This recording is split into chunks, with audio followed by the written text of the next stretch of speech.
Today we'll continue to study the 6 stains when listening to teachings.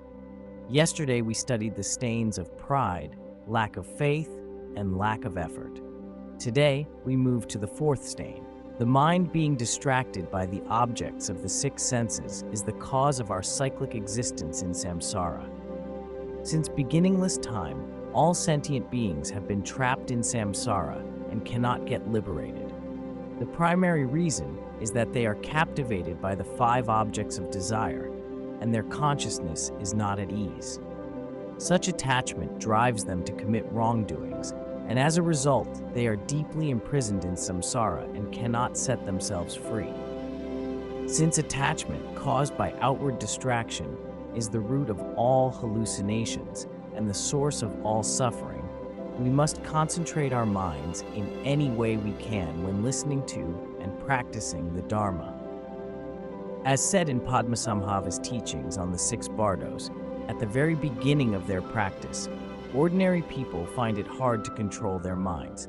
The mind cannot abide for even a split second, so they become bored with themselves. This is very common for beginners. After all, beginners never examine the mind in the past, so when examination starts, they start to notice the mind's unceasing restlessness. However, beginners don't have to feel frustrated. Instead, they should continuously deal with distracting thoughts and attachments. Whichever teachings you are studying or practicing, make sure to concentrate your mind and to avoid outward distraction. If your mind is distracted by external factors, for example, if you are listening to the Dharma while doing housework, it will be very hard for you to get the teachings while multitasking. Ordinary people have limited cognitive resources, so we are more likely to fully receive the teachings if we wholeheartedly dedicate ourselves to the teachings. Therefore, when listening to teachings, make sure you have first finished all your chores or put them aside, and then listen attentively. If you are absent-minded or distracted by a sound or an object, then the Dharma cannot permeate you. We don't have the great capacity to multitask. Some of you may think, I can do something else simultaneously while listening to the Dharma. This is my strength, my skill. This is not realistic unless you have 2 sets of consciousness. According to Buddhist logic, an ordinary person can have multiple undiscerning consciousnesses at the same time, e.g., the consciousness of eye, ear, nose, tongue, and body, yet only one discerning consciousness, e.g., mind consciousness, at one time. A person can only have one mind, so if the mind is focusing on forms, sounds, or flavors, it cannot at the same time concentrate on the Dharma. Of course, it is relatively easy to concentrate when listening to teachings. After all, the teacher is explaining the Dharma to you. Most people can concentrate on the meaning of the teachings most of the time, except for a few moments when the mind is wandering. But when it is time to practice shamatha, calm abiding, or vipassana, insight meditation, the mind can easily fall into outward distractions, thinking about the past or future. Therefore, when you practice, you should guide your mind with mindfulness and vigilance.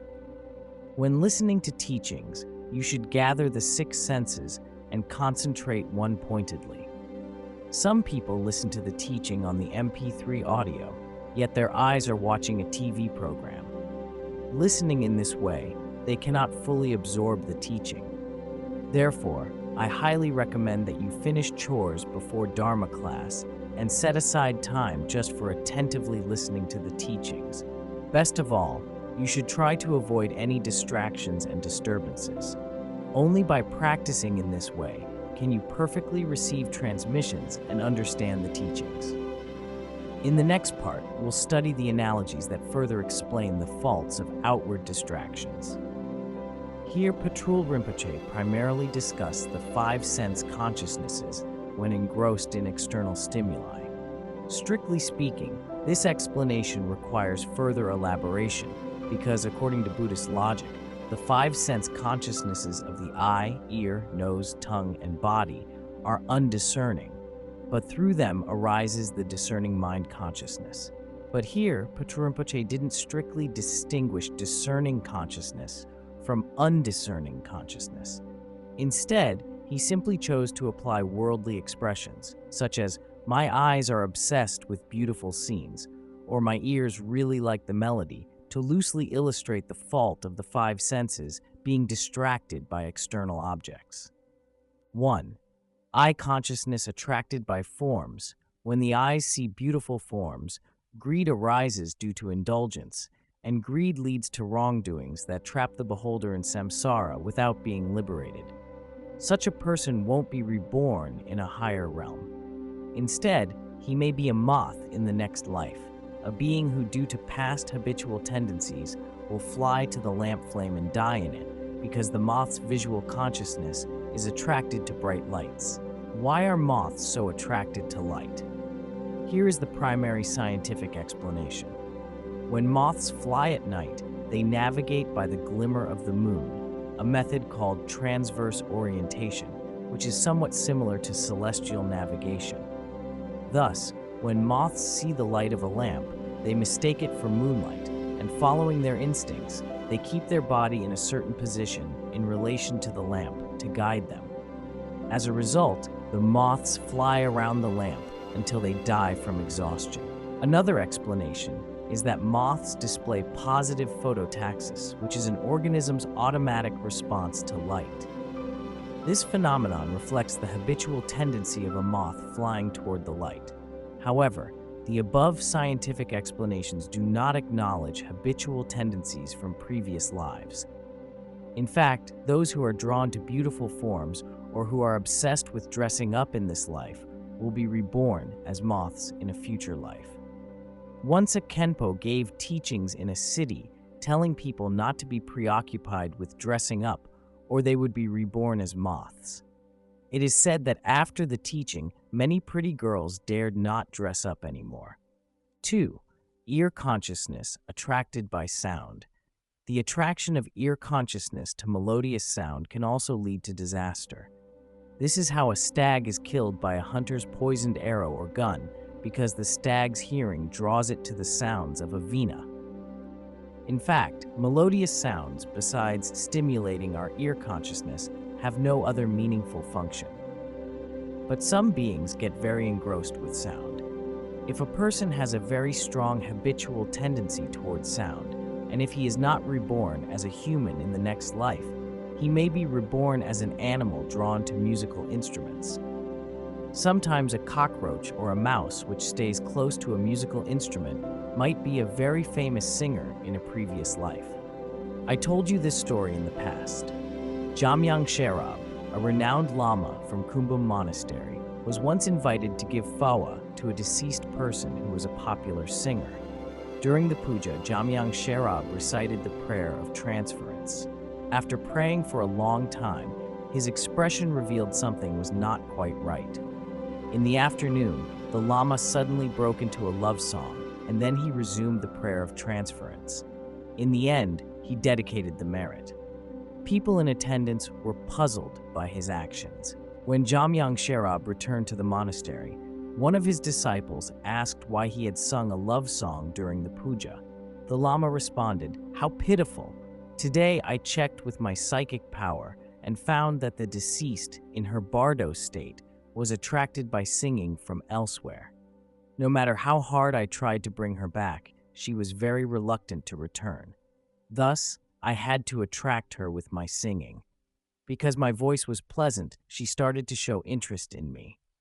Then, I immediately visualized her mind being indivisible from my own mind and recited the prayer. Thus, I was able to transfer her consciousness." Many people, including our Dharma peers, are fond of listening to music. There once lived a monk in my neighborhood who listened to awful songs every day with a shabby radio while cooking lunch. He has since stopped. Maybe he had unique ears because those songs were not at all pleasant to listen to. But he seemed to like them so much that he would season his lunch with those songs and think this was good for health. Nowadays, some people argue that playing soft background music, such as guzheng, while listening to teachings is better. They claim that if the music is not too loud, it can be very relaxing. However, if we are truly attracted to the Dharma, is there really a need for such worldly music? While it is true that beings have different preferences, when it is time to listen to teachings or practice the Dharma, the mind should be fully focused on the Dharma. There is no need to be distracted by other sounds. 3. Nose consciousness attracted by smell, the nose seduced by fragrance, can also pose problems. Nowadays, many people enjoy pleasant scents and often apply various perfumes. When these people walk by, you will catch a whiff of a sweet fragrance, prompting you to stop and identify the source. Yesterday, a Dharma student from abroad visited me and apologized, saying, "Dear Guru, I am so sorry. I sprayed perfume on my clothes." I replied, "No need to apologize for your perfume. I thank you for the fragrance." However, if you apply perfume daily to your body or clothes, some people around you might appreciate the smell, while others may not. If you become obsessed with fragrance, you may end up like bees lured in by carnivorous plants with seductive scents. Do you recall the golden bee named Airy Lotus Petal and the turquoise bee named Delightful Lotus Speech in Patrul Rinpoche's Lotus Gardens play? The turquoise bee met her demise due to her greed for fragrance, being strangled by a flower. Through the love story of these two bees, Patrul Rinpoche explained the sequence of practicing the profound Dharma. The instructions in Lotus Gardens play are similar to those in the words of my perfect teacher. Even Jigme Phuntsok Rinpoche taught the preliminary practices mentioned in Lotus Gardens play. It was the 16th day of the 4th month of 2001 in the Tibetan calendar, when Jigme Phuntsok Rinpoche had just finished teaching the Lama Nyingtik, the innermost heart drop of the Guru. He told us disciples who were still immersed in the immense Dharma bliss, saying, "A few days ago, I saw Mifam Rinpoche in my lucid dream.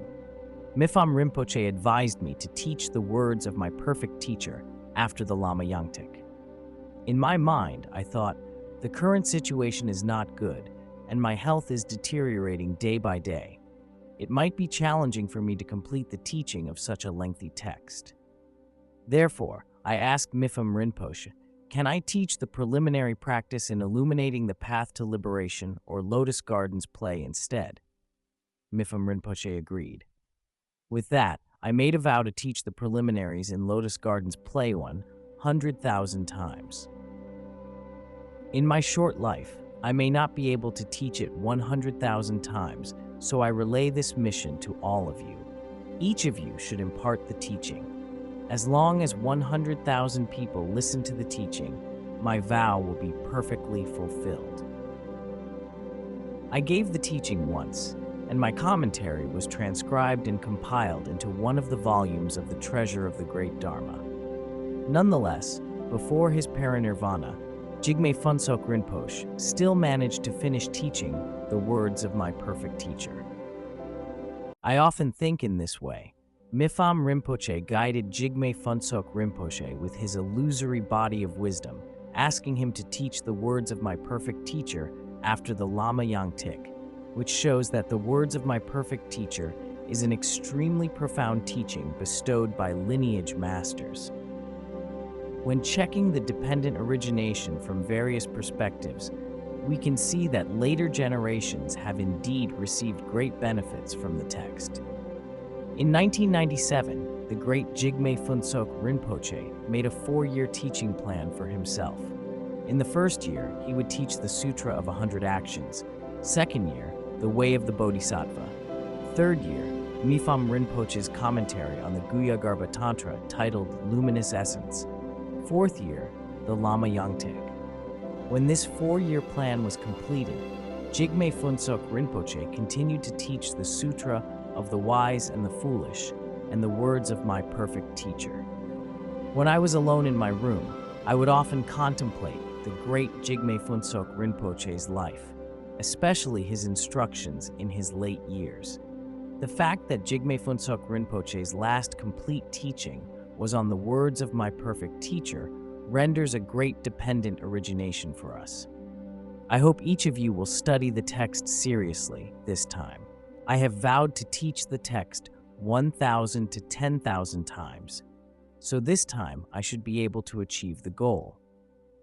Although I haven't literally taught the text these many times, if each of you has heard it once, given the number of people in the audience and their ears, it is possible to say that the teaching is heard by many ears. Therefore, my teaching has definitely reached people over 1,000 or 10,000 times. 4. Tongue consciousness attracted by taste. If tongue consciousness is lured by the taste of a delicacy, the diner will be like a fish who is caught with bait, because its sense of taste is lured by the bait's flavor. Nowadays, urban dwellers are very particular about food delicacy. Many of you like to talk about which restaurant is good, which dish is yummy, and whenever you see an animal, be it from the land or the water, you immediately wonder how delicious or fresh it will taste. By doing this, you have committed horrible karma.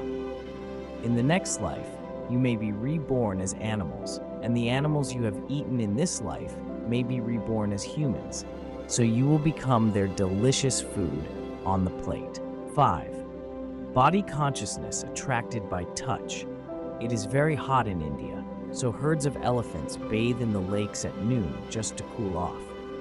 But some elephants drown in swamps because they enjoy the sensation of mud on their bodies.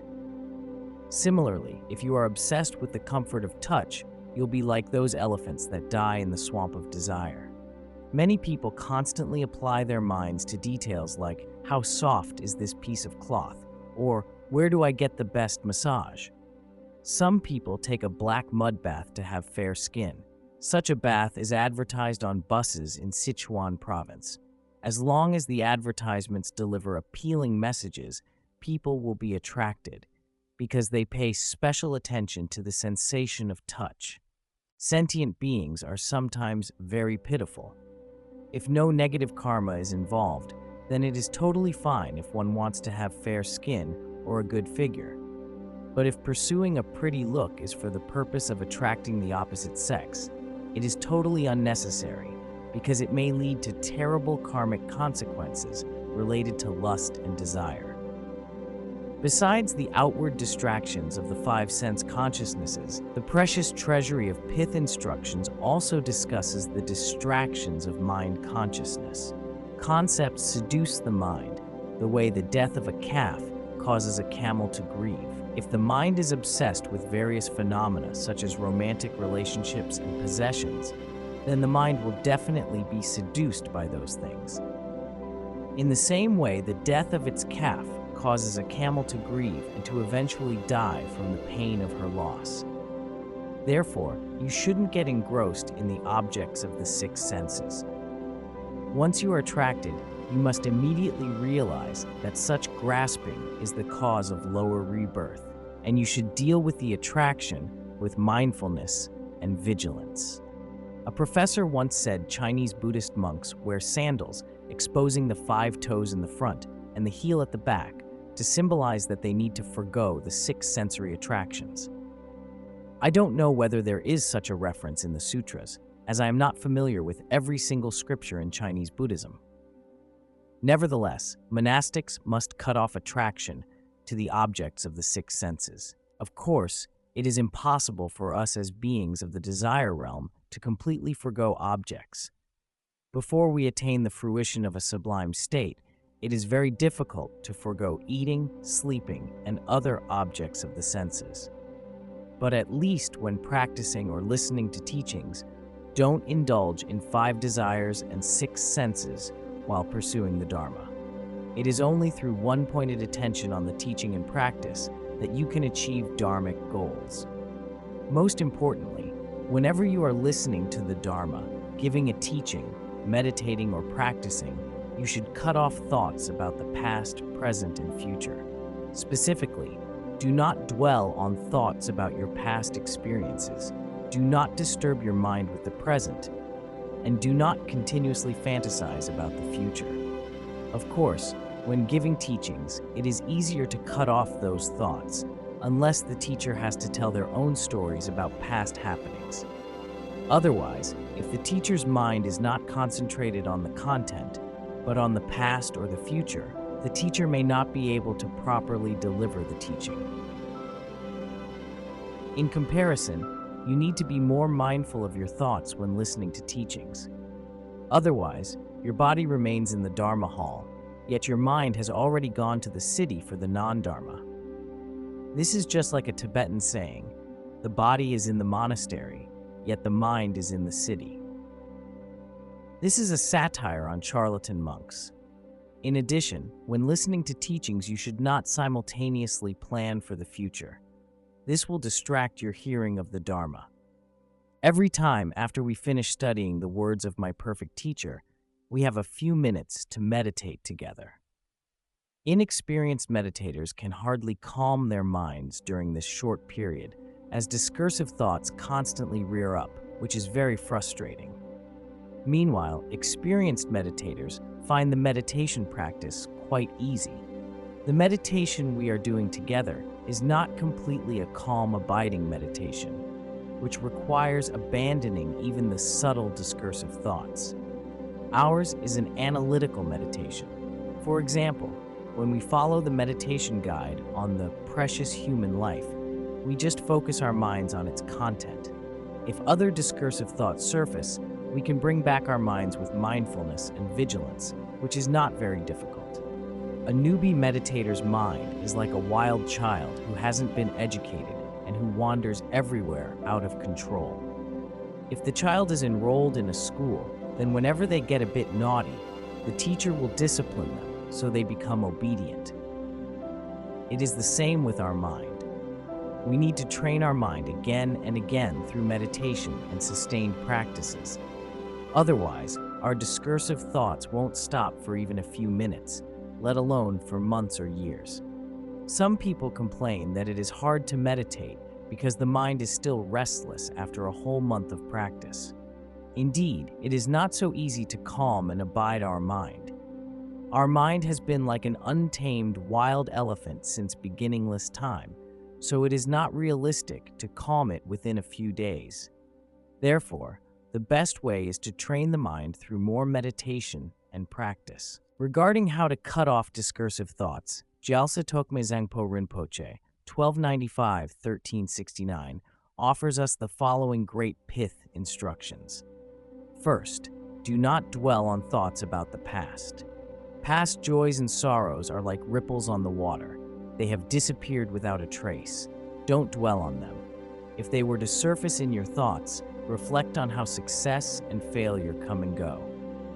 Apart from Dharma, what else can you rely on, people of Maniwa?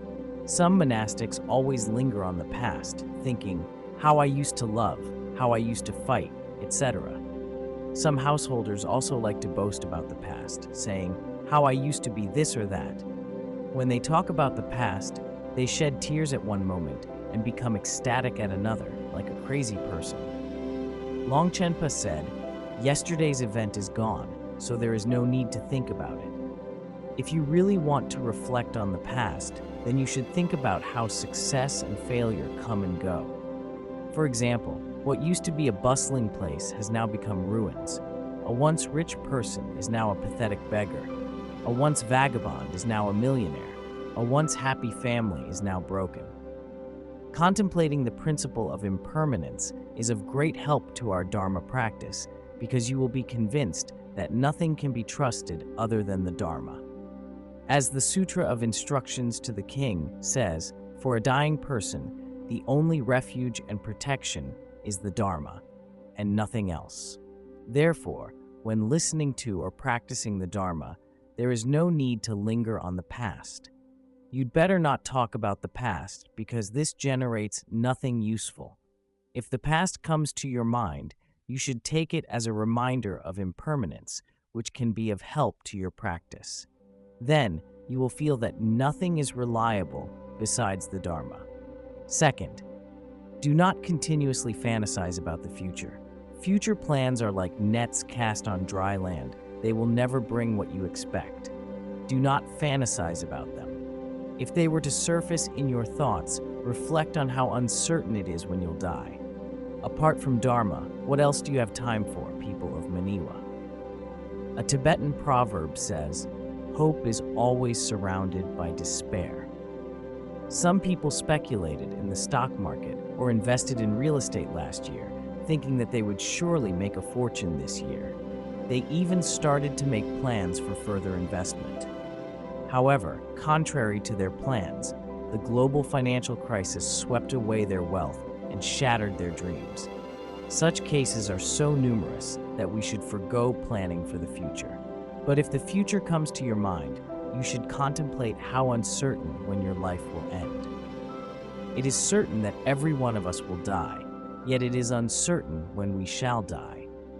Thus, whenever you contemplate impermanence, you'll have a strong sense of urgency, and then you'll diligently accumulate merits and purify obscurations, leaving you no time for non-dharma, including idling around mindlessly. Third, do not disturb your mind with the present. Present matters are like a job in a dream. They don't deserve your diligent pursuit. Do not disturb your mind with them. If they were to be done, do it appropriately without any attachment. All present activities are devoid of meaning, people of Maniwa. Don't get too attached to your present work. You should consider it as a dream or an illusion which appears but lacks essence. No matter how much effort you devote to work, it is pointless, so you should give up any attachment. But if the present comes to your mind, then whatever you are doing, be it eating, walking, talking, or sleeping, you shouldn't be too attached. Otherwise, afflictions will arise. Many people don't know that all phenomena are illusory and dreamlike, and instead they perceive everything as truly existing. Because of such attachment, they commit various wrongdoings. When guided by the views of no attachment, no grasping, emptiness, and dreamlike existence, we know that worldly activities are without essence. The only meaningful thing is practicing the Dharma, and we should abandon wrongdoing that brings harm to our future rebirths. Then Gyalse Rinpoche summarizes his advice in the following verse. Between your meditation sessions, take control of your thoughts that arise from the three poisons. Until all thoughts and appearances arise as Dharmakaya, during indispensable moments of contemplation, do reflect in this way. Do not indulge in deluded thoughts, people of Maniwa. In the context, three poisons should be interpreted as 3 times. Lama Longchen Nyingtik also mentioned 3 times in his commentary on the words of my perfect teacher. This interpretation makes the verse easier to understand, since the previous verses are about the past, the future, and the present, and this verse is the summary. In the Tibetan language, 3 poisons and 3 times differ only on 1 syllable. To summarize, between meditation sessions, you should learn to control all thoughts about the past, the present, and the future. When listening to or practicing the Dharma, it is important not to linger on the past, as such thoughts are of no use. You should not fixate on the present or get distracted by anything around you, and you should not fantasize about the future or daydream about something illusory. We ordinary people have few plans about the Dharma, yet innumerable plans about the non-Dharma. When attaining the bhumi of bodhisattvas, all thoughts and external appearances are the displays of Dharmakaya. However, before you reach such a state, you'd better not chase after thoughts about the past, the present, and the future. If such thoughts come to mind, you may transform them into the Dharma path with mindfulness and vigilance. Make sure you have the means to control the thoughts, instead of being carried away by them. Otherwise, you cannot succeed in listening to teachings and in practicing the Dharma. Gyalse Rinpoche also said, "Don't fantasize about the future. If you do, you're like the father of famous moon." This refers to a well-known Tibetan folk tale that mocks people who fantasize about the future. There was once a poor man who received a large pile of barley.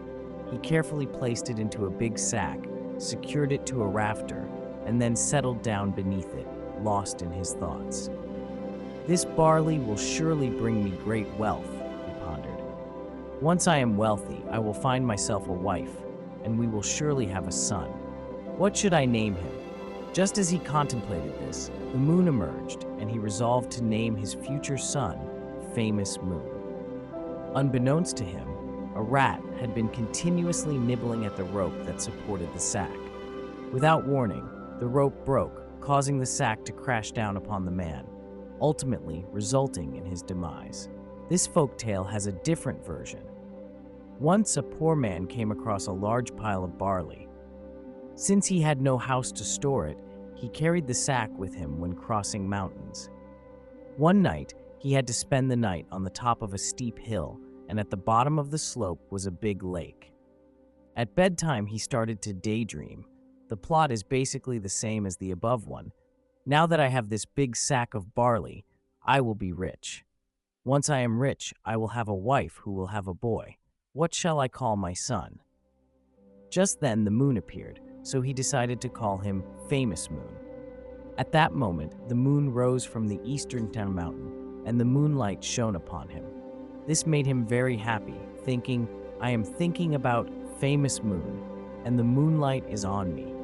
Everything will be fine from now on. Feeling excited, he stretched his legs and accidentally kicked away the sack, which fell into the lake. He was so sad that he threw himself into the lake as well. Therefore, before Famous Moon was born, the father had already left the world. Similar stories are present in the Han area as well. There was once a beggar from the south of the Yangtze River who bought a lottery ticket with a few pennies he had just received. His clothes were in rags, so there was no place to put the lottery ticket. Just then, he noticed the bamboo stick that he carried with him had been split by fighting with dogs, so the niche on the stick was the best place to hide the ticket. Once the lottery ticket was well placed, he started to fantasize. If I win a big lottery, I will no longer be a beggar. I am going to wear a pair of gold-rimmed glasses and live in a 5-star hotel. A few days later, his ticket indeed won a big lottery. Feeling ecstatic that finally his dream had come true, the beggar stood on a bridge and raised his arms in victory, exclaiming, I am no longer a beggar. He threw the bamboo stick into the river. Seeing the stick disappear, he suddenly remembered that the lottery ticket was still in the stick. The beggar was in great despair, so he jumped into the river. There are many other similar stories, so we shouldn't fantasize too much about the future. As I just said, hope is always surrounded by despair, and plans never run as fast as changes. Our beautiful dreams are fragile and easily shattered. Many people often think, how can I make money now? How can I buy a house or a car after I make money? Then, how can I? People even start quarreling with family for something that hasn't happened. This happens in the Tibetan regions too. Here is a story. A family had a cute little boy who was quite naughty. The father liked to daydream. One day he thought, although we are poor, I will make some money, and then I can buy a mare, which will surely have a foal. Then the father told the son, if we have a foal, make sure you don't harm the newborn horse, since you are so naughty. The boy protested, no, I want to ride the foal. The father was angry, saying, haven't I told you not to harm it? He beat the boy with a stick, which killed the boy on the spot. Therefore, you should have fewer unrealistic thoughts about the future. Grasp the present moment and practice the Dharma impeccably. Only in this way can you succeed in Dharma practice. Otherwise, you will be like a monk in the past, who often daydreamed, in the future, I will become a great Dharma master and build a majestic temple. This temple will be built in a remote good place, away from the east. The Mahavira Hall will be in this design, and the glazed tile should be at that price range. This daydream sounds ludicrous, but he was infatuated with it. Not only should you stop thinking about the future, but also about experiences in the past, especially non-Dharma things.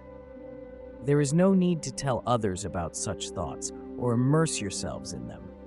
Such thoughts should be cut off at the moment you notice them. When listening to teachings or meditating, your mind should turn to the Dharma. As past eminent masters said, you should observe our minds all the time. When a discursive thought is arising, you should control it with mindfulness and vigilance, so your meditation and hearing will be successful. Of course, Jigme Phuntsok Rinpoche also said that a practitioner could make plans related to the Dharma. For example, after this teaching, what will be next? After preliminaries, what to study next? Such dharmic planning is necessary, whereas other pointless planning can be dropped if possible. Sometimes I really wanted to stay at home, but it turned out that I couldn't. Suddenly, certain causes and conditions arose, and I was blown elsewhere by the karmic wind. In contrast, other times I planned to visit somewhere to do something, and everything was all set, but it turned out I had to stay at home. Things in the future do not necessarily follow your wishes, so you don't need to think too much. It is better to take it as it comes. You can't control things happening a few months later, let alone a few years later. Once a householder told me, 10 years from now, I will take my ordination from you. Alas, let alone 10 years later, we cannot even control things happening 10 months later. However, some people just don't understand this.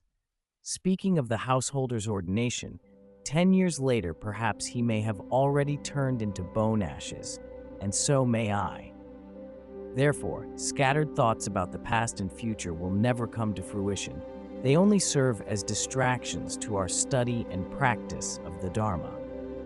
Some people start to think now about next year's events, and they cannot sleep all night. Such thoughts only bring distractions, so you should give them up altogether. When the mind is distracted, you must bring it back to the Dharma through mindfulness, vigilance, and perseverance. This is a very profound pith instruction. If you don't know this, even if you listen to the teachings, you can barely receive any meaning of the Dharma. If you know this, then whichever teaching you are studying, the Dharma will permeate you, just like you are able to properly use an electronic device after knowing the details in its manual. So, please pay attention to this instruction.